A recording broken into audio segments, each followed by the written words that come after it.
According to Donella Meadows, a system is a set of parts that is coherently organized and interconnected in a structure that produces a characteristic set of behaviors. And many of the biggest challenges we face, the climate crisis, food insecurity, growing inequalities, are difficult to overcome because they are the results of complex systems interacting. Creating change in these complex systems requires taking a holistic view of issues. For example, understanding how different parts of the systems relate to each other and making changes across all these interactions. And this might mean collaborating with actors across diverse and also unexpected areas, experimenting with approaches that have never been tried before. And this contrasts from time to time with mainstream approaches to tackling our biggest problems, which often prioritize siloed, shorter-term interventions. So what does a system change look like? It means integrated and coordinated interventions in economic, political, and social systems, supporting many different but connected initiatives. This allows a spread of options to be tested and experimented with, accelerating learning on which solutions have the potential to be scaled. Seeing transformation across systems also means being uncomfortable with the unknown, as the results of interventions are not easy to predict. This requires a mindset shift to value experimentation and continuous learning to allow unexpected results to emerge and to flourish. And I'm very happy to have 4 panelists with me today that have experience in designing portfolios of interventions and of systemic interventions, and with the capabilities needed working in such a way. So I'm very happy to welcome our first panelist, Virginia Bilic, Program Officer of the Swedish Embassy in Moldova. She was part of our very first pilot activity with another organization. Welcome, Virginia. Hello, I'm very happy to be with you. Thank you.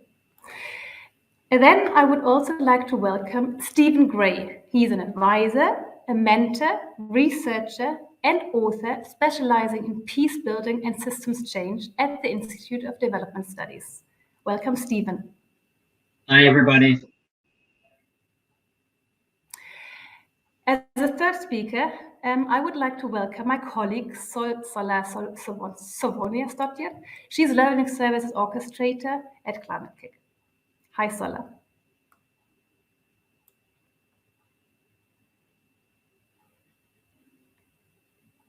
Oh, okay, we cannot see Sola yet, but she will certainly come in. And I would like to welcome our 4th panelist, Tom Ostoba. He's the Net Zero Cities Director also with Climate-KIC. Welcome, Tom.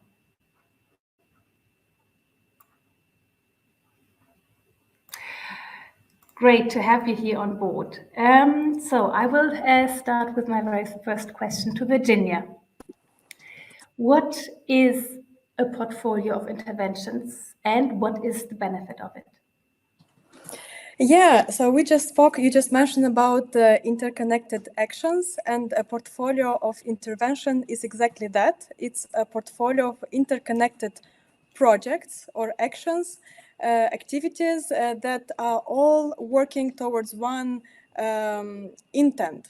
And this intent is to be created together with partners. So it's a shared vision of where are we going and what do we need in order to reach that goal or that vision. So just to be short, portfolio of intervention is a set of interconnected actions towards a goal that has been jointly decided. And the benefit of it is the fact that all the partners are working based on a mission and not in silos. So we all know what others are doing, what we are doing, and what is our share in this activity and in the mission of making a system shift. So it builds on synergies between partners and everybody sees their small or big role in this ecosystem. this is shortly what is a portfolio of interventions and what is the benefit of it.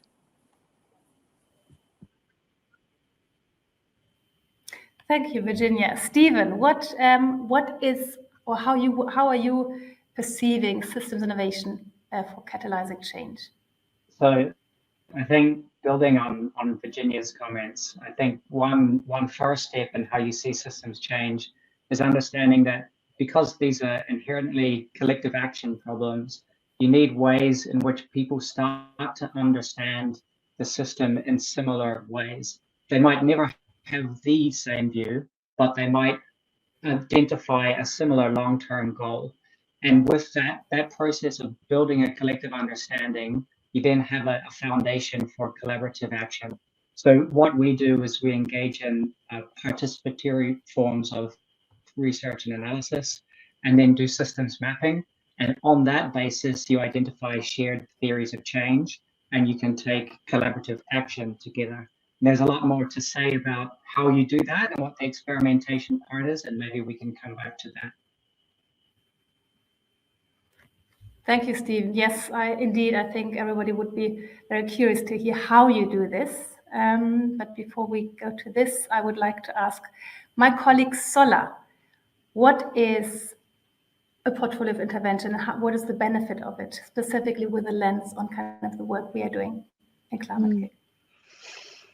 Yeah, thank you, Louise. I'm in violent agreement with both Stephen and Virginia, so I don't think there's so much to add there. One thing that I would like to highlight from our point of view is the breadth and the diversity of the portfolio. I think that that's something that is something that we really highlight, that we have a rich portfolio that has a diversity of activities that we can really learn from and really sense make with.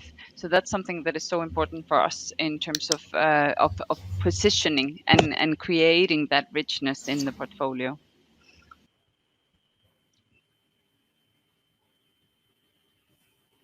Thank you, Sola. So we've heard systems mapping, collaborative and participatory approaches.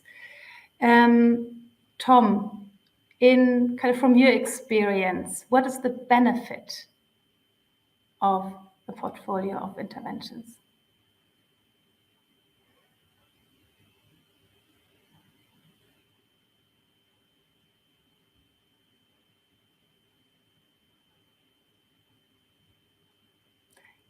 Tom, I think you're trying to unmute yourself.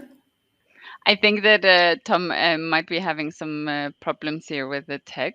So I think maybe someone can help him with this, and I will just go back to Stephen. Stephen, could you tell us a bit more? How does this systemic interventions work in practice? How are you really working on this and composing this? Yeah, so I feel like in doing systems work, we often really prioritize a mapping process, an analytical process, and we think that when we discover that map, that it's like the destination in itself. We've figured the system out, and I think we often de-emphasize or don't prioritize enough all of the complexity that comes after that and how you actually work amidst dynamism and uncertainty.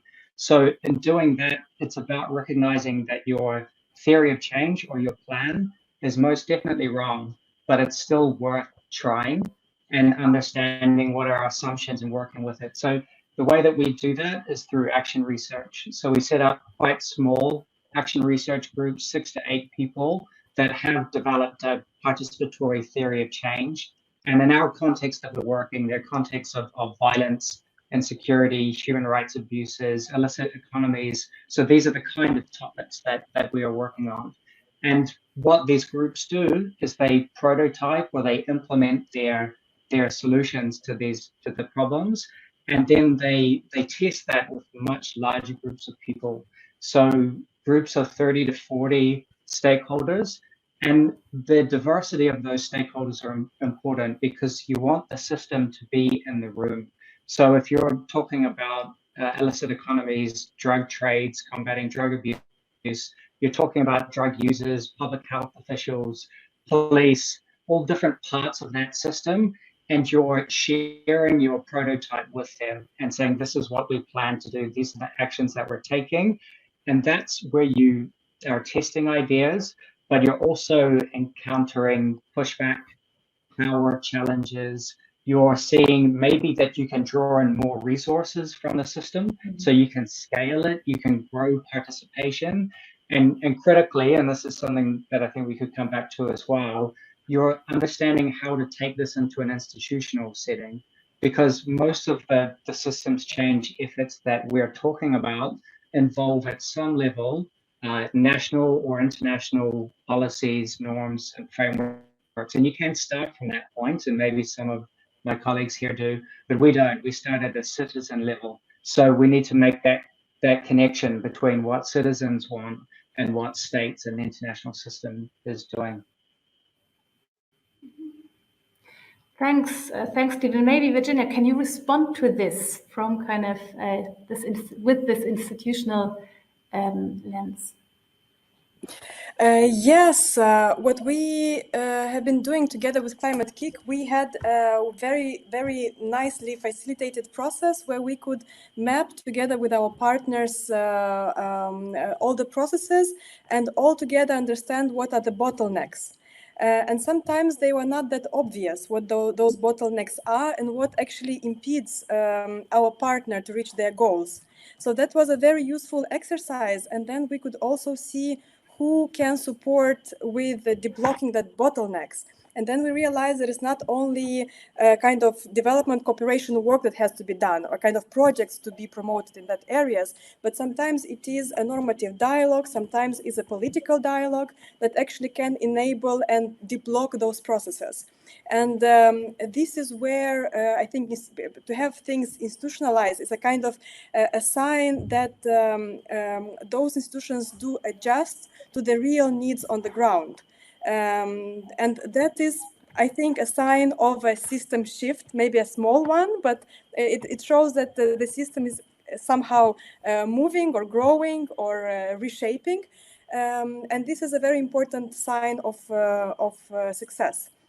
Maybe to be if going a little bit back to the process and to the question how to do this portfolio of interventions, how it actually in practice work, it's about listening to the partners, creating a very good and environment when you can discuss with your partners in a situation when you all trust each other with full humbleness and where power relations are totally destroyed. So there's no power relations. We are all having the same goal to improve the quality of the environment or to mitigate climate change or just define together the goal and really see who has which role. And these discussions then lead to a very strong commitment of all your partners to actually do their role as good as possible. And then they also treating other participants in the ecosystems as partners and allies. And they know exactly to whom to turn for what support.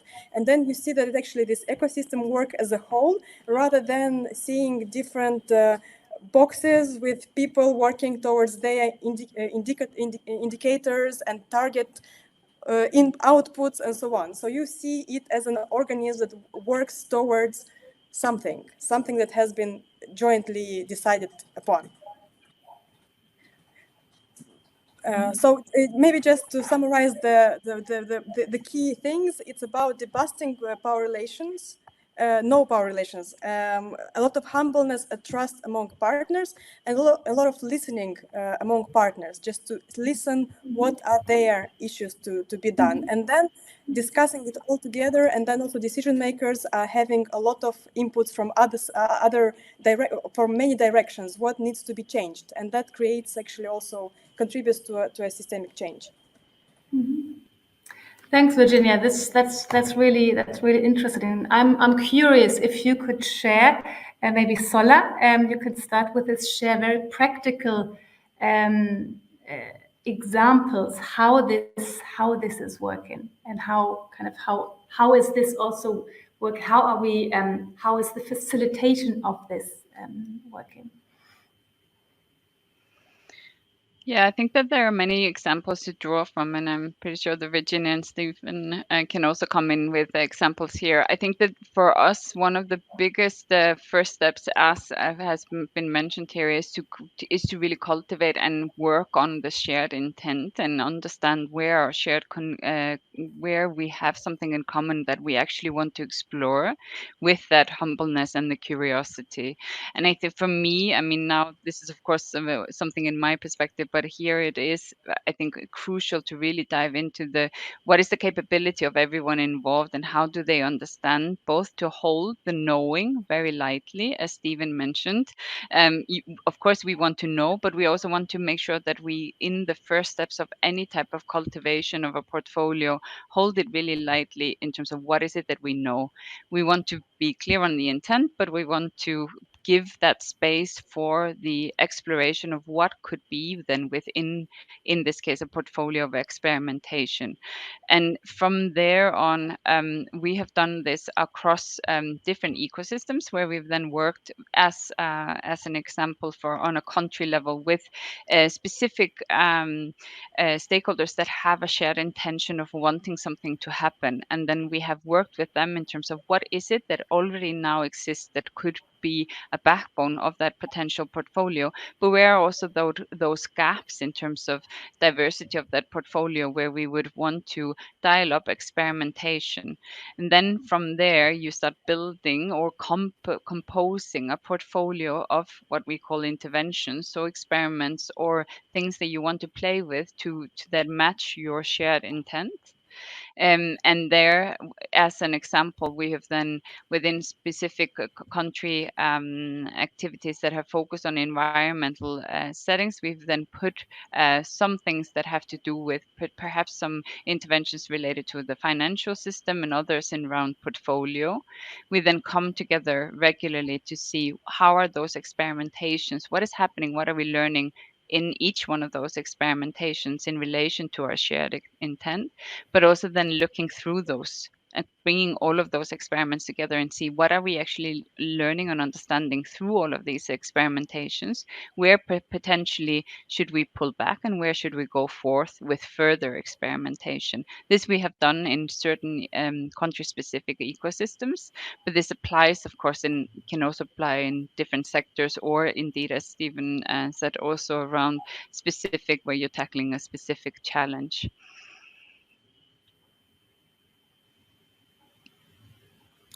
Thanks, Sola. And I'm just checking. I think we have lost Thomas here.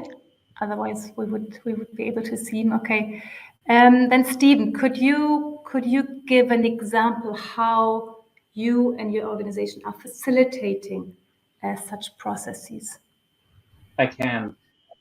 And I want to try and do it in a way that talks about power, because Virginia brought it up, and I think it's really important for us to understand why things don't change. So the way that we facilitate it, our role is we're outsiders in that context, or some of us are. So we provide methodological backbone, but we don't, and resources, but we don't make decisions. We don't govern what they are talking about and acting in relation to, or how they do it, which is very difficult to get funded, by the way, which relates to power.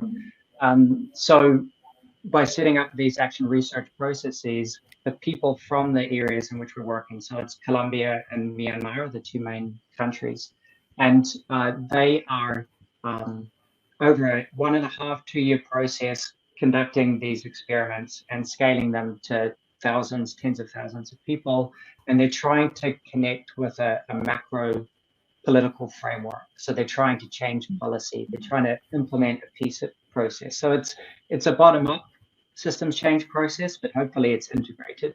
And you mentioned that word of integration.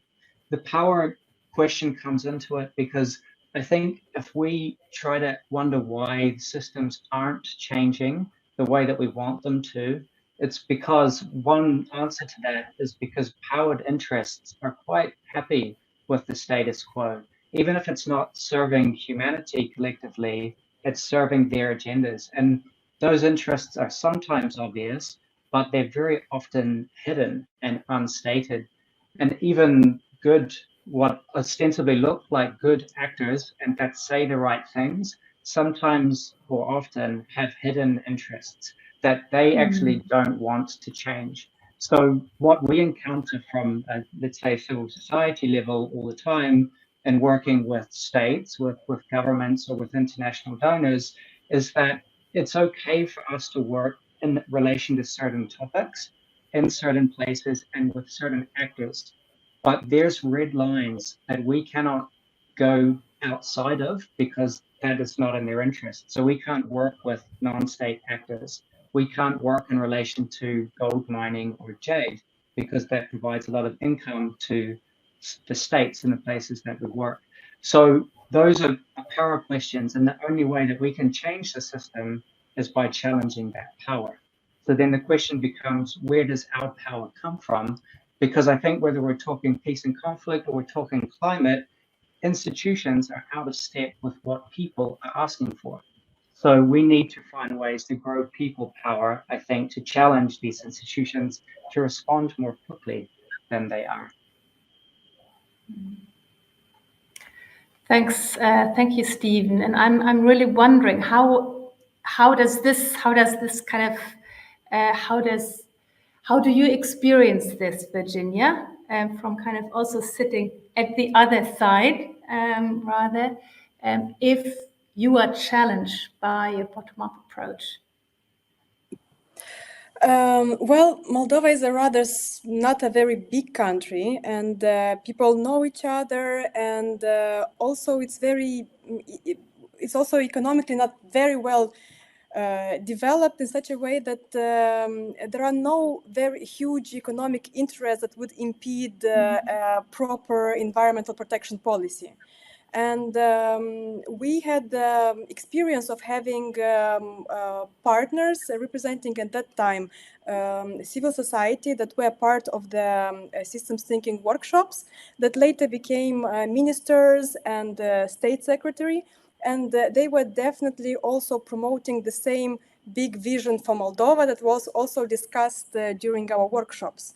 So I cannot say that we could see this kind of conflicts when it comes to decision makers and what civil society wants, or what is the bottom-up feeling of what has to be done.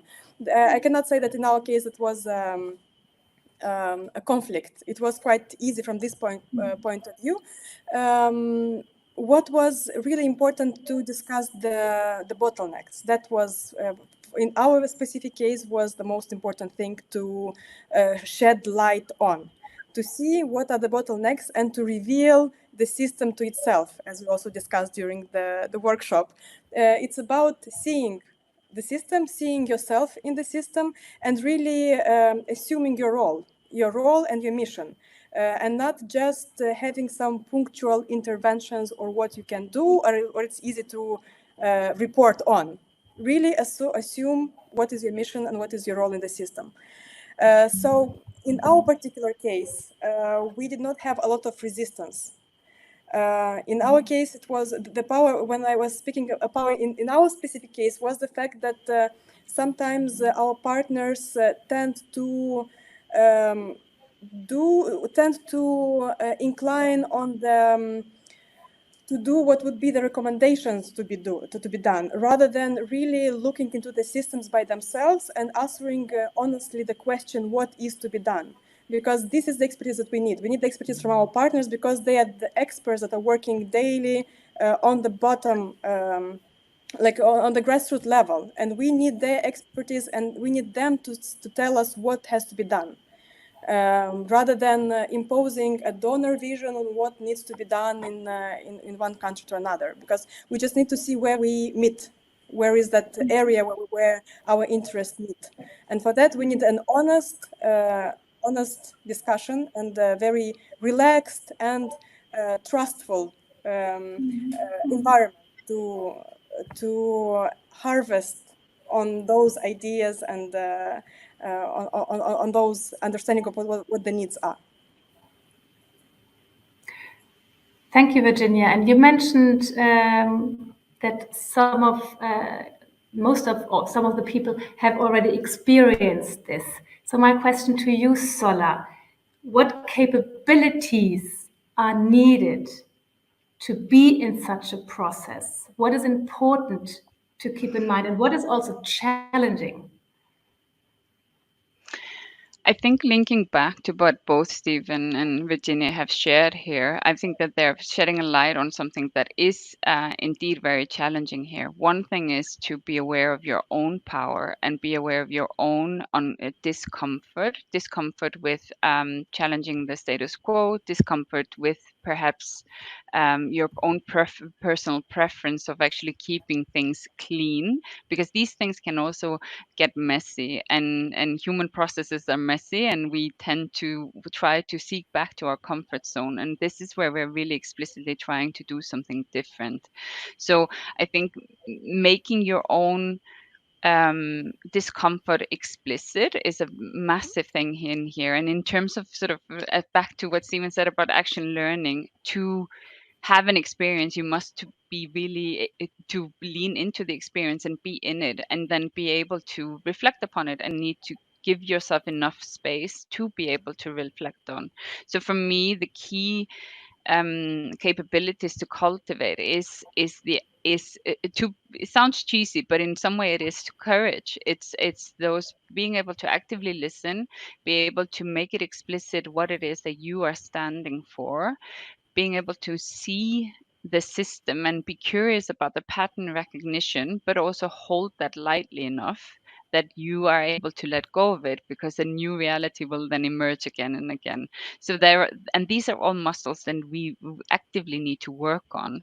I think being comfortable with complexity and really using that as a training ground is a very, very important capability, and understanding that the multiple layers of truth and multiple truths, that is something that I would say that in many educational forms we are constantly seeking a kind of similarities, or trying to get to a very clean path. So there's actually not only learning and building capability, there's a lot of unlearning here as well, and seeking out discomfort, because in discomfort there is new things, new understanding.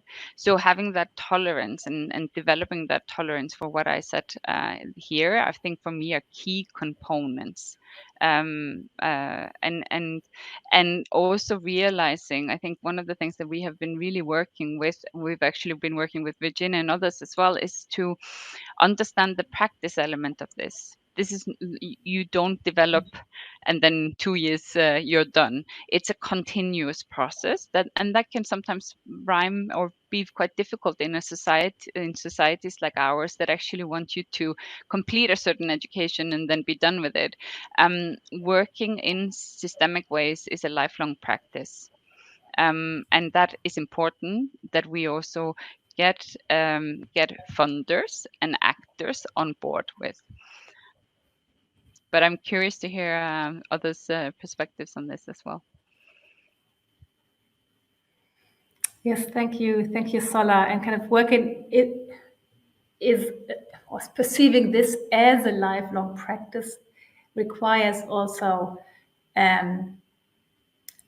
openness, and also kind of inviting others to learn with you. So Stephen, I would be curious to hear how you're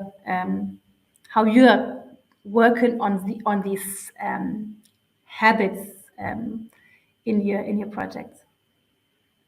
Yeah, I mean, I would just really echo what Sola said just now. I think very well said. And it's kind of counterintuitive that we're talking about systems and these external structures and things we want to change, but you come back to the recognition that so much of how those structures are formed is ultimately a product of internal conditions and mindsets, and how that's acted out and replicated. So a lot of the work is internal, and it's a really interesting time in history because there is a groundswell of recognition and work around that. And in the development goals, Presencing Institute, Zero Use stuff, it's all about that connection of systems change and inner work. And you just to make the point about how that leads to how you relate to others, I do think it is how you your ethical messaging through your own behavior in your life and what you give away, because all of our conditioning is what we need for ourselves. And that's how our institutions function, that's how our organizations function. but the planet cannot sustain that mindset. So we need to practice regeneration, giving things away, using our power to empower others. All of these counterintuitive practices, or they're counterintuitive to our conditioning. So I would just echo what others have said on that. Thank you, Stephen. Virginia, do you have anything to add here? Yes, maybe just to give two examples where we were put in a situation where we had to challenge.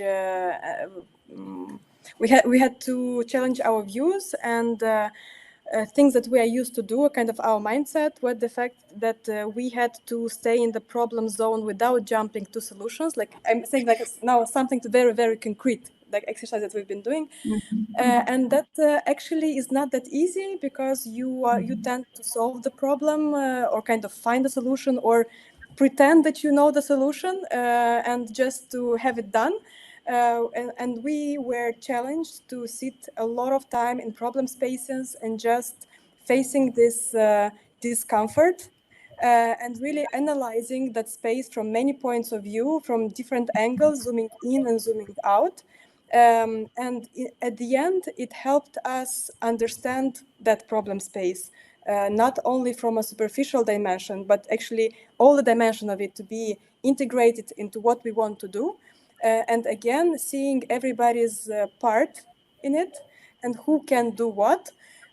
Later on, when we are just setting what the problem is. So that was a challenge. It was challenging, but it was very useful. And also when it comes to navigating complexity and doing all these exercises of zooming in and zooming out, and really again being not very comfortable with the complexity that you have to face and keep in mind while navigating a system or a path or a problem, that was also quite challenging. And to be honest, I think we also discussed about earlier that it brings to a kind of slight frustration. But this is also part of the experience and part of the process, and this is a good sign. So in a way, it was very useful, and all these kind of emotions that you're going through that actually are signs that your mind is a little bit expanding and actually goes in some directions that you're not used to.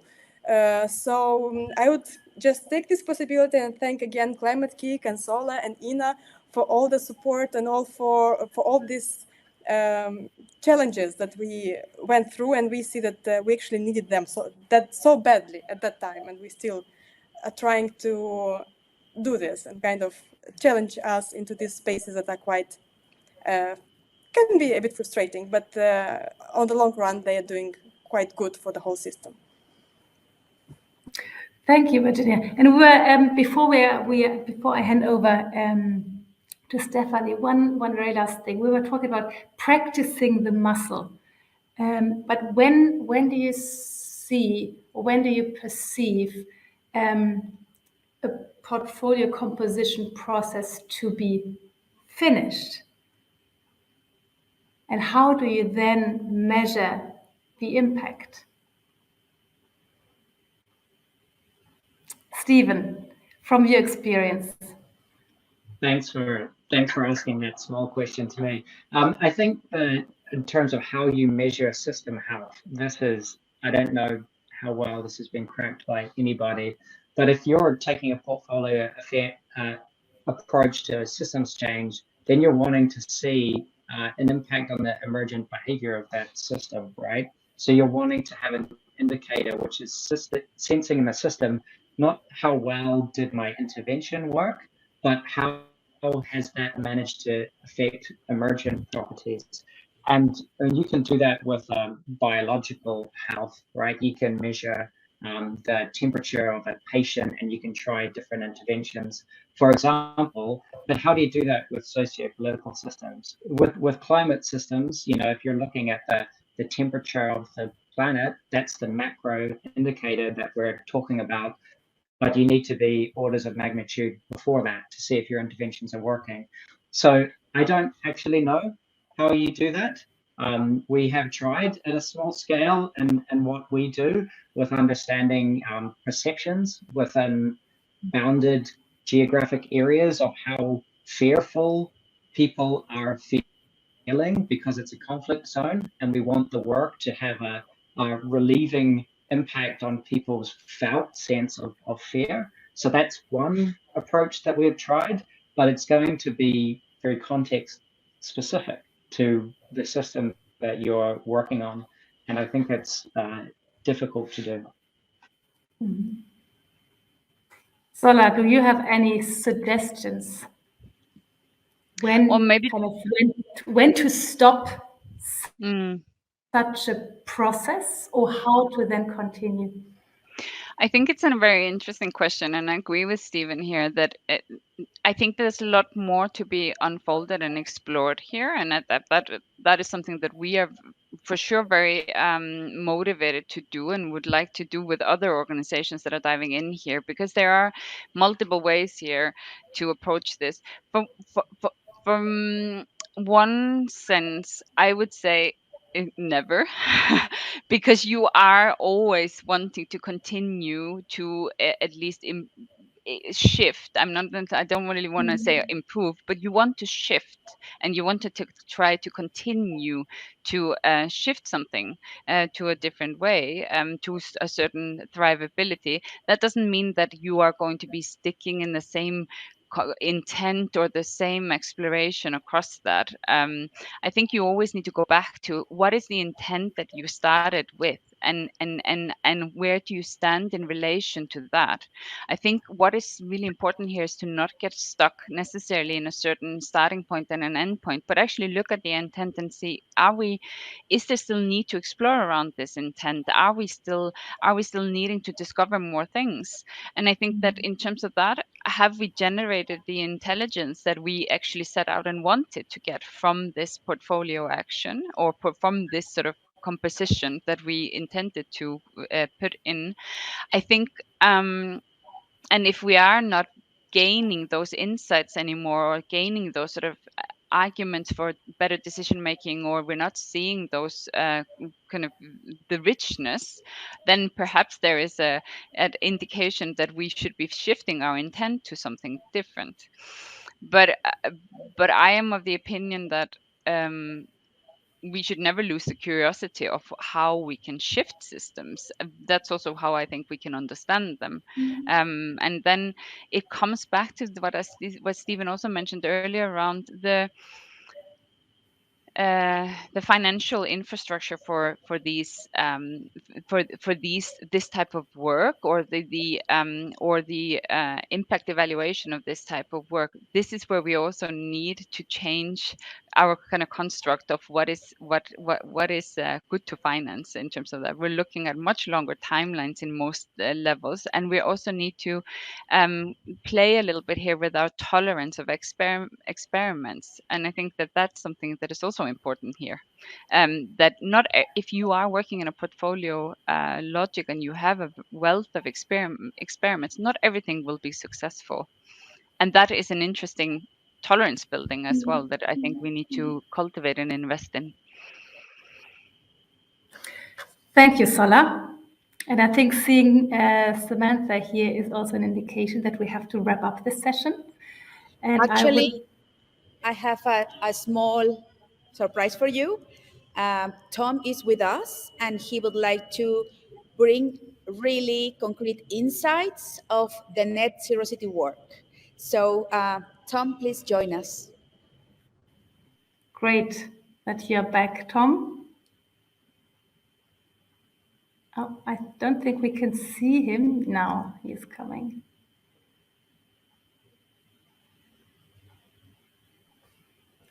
Good afternoon.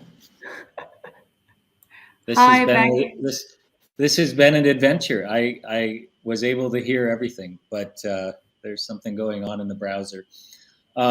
It's great to be here. I had the advantage of hearing everyone, so I can not be unnecessarily repetitive. I'll try to pick up on a couple of key points and with just a little bit of context. So we work specifically in our approach with cities who are seeking a very aggressive trajectory towards climate neutrality. So that becomes a very clear sort of setting in terms of who's the problem owner and what's the problem we're working towards. And that really creates a slightly different operating context because we don't have to bring everybody together around that. They're already there. However, there is still quite a process that we need to endeavor to take. So very briefly, I'd say I want to talk about three things. One is, and this does reiterate something, but cities have quite a bit of history working on climate change. Some cities are very sophisticated in their work and have a high amount of visibility and a high degree of accomplishment around the work that they've done. And one of the things that's really important is to build that trusted relationship, is for the cities to make sure they feel like they've been heard. And it's not just making them feel like they've been heard, it's actually hearing them. But they're not going to engage. I think some of the conversations around power were quite interesting. They're not going to engage meaningfully if they don't feel heard, if they feel like it's a process that's happening in and around them rather than them picking up the process themselves. The other is to, in terms of building that relationship, is to create a very explicit set of steps around designing the process itself. Don't bring them a process, but say, we're going to design the process by which this will happen. And a couple of things happen there, particularly with city governments who have huge operational responsibilities, right? They have to keep the lights on, they have to keep the streets clean, the garbage picked up, etc. They're not going to just pause and engage. They have to keep those operational pieces going. So one of the things we bring into the process is a partnership that helps to keep space open and keep them focused on questions rather than jumping into answers. They work in a very operational reality, and so they're used to, okay, what do we do? And we have to sort of help them pause in that and stay open on the question. The other is to recognize that that's part of iterative work. And I would say on that front, that really helps to build an awareness, one, of the system, because I think the idea that you could just map the system and then have it is a little bit of a not quite what you can deliver in this case. You really need to bring them along a systems awareness process, as well as understanding that it's not a portfolio, but it's going to be a series of portfolios over time. To go from where cities are now to, say, climate neutrality by 2030, I would anticipate 5 to 8 different portfolios need to be developed over the course of that process and that pathway. And it's important there. The last thing I wanted to really talk about as a slight differentiation, or not differentiation, a variation on the theme, is to pick up the piece around power and process. It's very important in our experience that we bring a couple things into the process. One is we stand for a point of view around an innovation process. And so we don't give that away as an orchestrator. We stay there and hold on to that point of view. And in many cases, it helps us to then be able to politely sort of say, I'm not sure this is going to get you to the outcome. It will get you somewhere, but it may not get you to the outcome. And it sort of keeps us in that iterative space together. We're not simply just saying, okay, you guys have decided collectively. We have a little bit of a dialectic there. The other is, it's really difficult to get city government, particularly at a senior level, to sort of let go of power dynamics and power relationships. That can be challenging, but when you're working with the city itself, one of the things you're constantly looking for is not to take the power out of it, but to recognize where the real levers of change exist within those power structures, and trying to find ways to intervene and move on those and make sure that that becomes part of the portfolio. And when you do that, it takes practice because it's really hard and everybody gets frustrated and they're not trained to do that kind of work. So it's new for them. So it takes practice. And the other is there is a therapeutic element to the role You have to listen to them. You have to listen to them be frustrated, to be unhappy, to be worried, etc., and really go through that. We often find ourselves reflecting just how much our work overlaps with what we understand to be therapy. So I'll just pause there, but it's great to be able to finally join the session, and I was delighted to listen to everybody. Thank you, Tom, for sharing from kind of your experience, and it's going to be much more in the coming few years, and I hope some more people can hear about this in the future as well. So thanks for joining in, and thank you to all the 4 panelists we had here. And I'm going to invite my colleague Stephanie now to wrap up with some key messages from the very rich conversation that we have had. So thank you once again.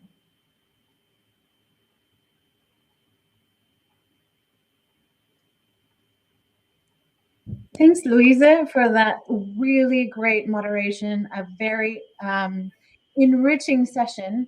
So what I'm going to do is just summarize what we've been talking about. Just for those who don't know me, I'm Stephanie. I also work at EIT Climate-KIC as the comms director. I'm not going to dig deep into what everybody said, but try and summarize what I heard as the recipe for success, if you will.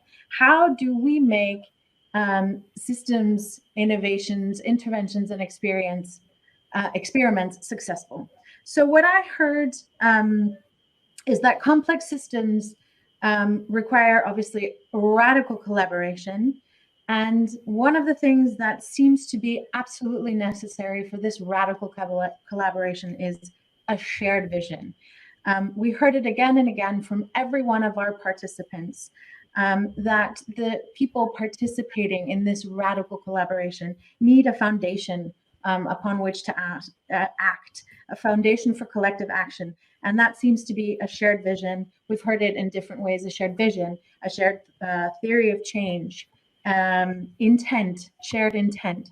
So that was definitely part of this recipe for success that really brings people together.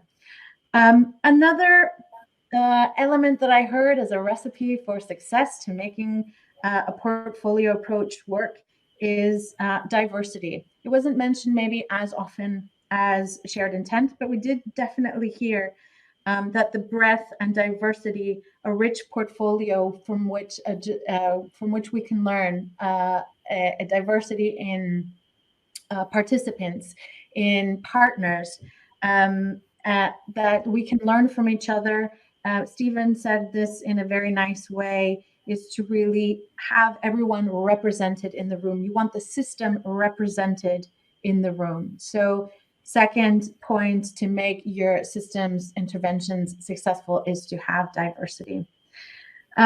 We did also hear about the importance of mapping and understanding complexity and understanding the dynamism of the system. And especially from Virginia, we heard about the bottlenecks and the importance of understanding those bottlenecks and enabling solutions to those bottlenecks, deep block processes to enable system shift, and really understanding, and here's the big one, that these maps could help to understand power dynamics. So you will, if you've spent a little bit of time on this chat, you will understand that power seems to be a very big issue. So I would say that understanding power dynamics, small and large, will be part of your recipe for success. So there might be power dynamics in a room of stakeholders, power dynamics between people that are part of a process, but there may be bigger power dynamics at play that are really shifting the success of an approach or not. Hidden interests seem to have play a big role in whether or not we can shift systems. And thankfully, there was a lot of muscle building going on. So this brings us to a lot of different points. both in power and in capabilities building. Let's build certain muscles for success in this. One of those muscles is challenging the power dynamics in the status quo, but another muscle that we need to build is a tolerance to many different things. So tolerance to frustration. Those of us leading this process have to understand that frustrations may occur. Those of us participating in these processes need to build muscles of being comfortable with discomfort. So there is definitely muscle building going on in creating comfort when in discomfort, comfort in complexity, or at least tolerating discomfort.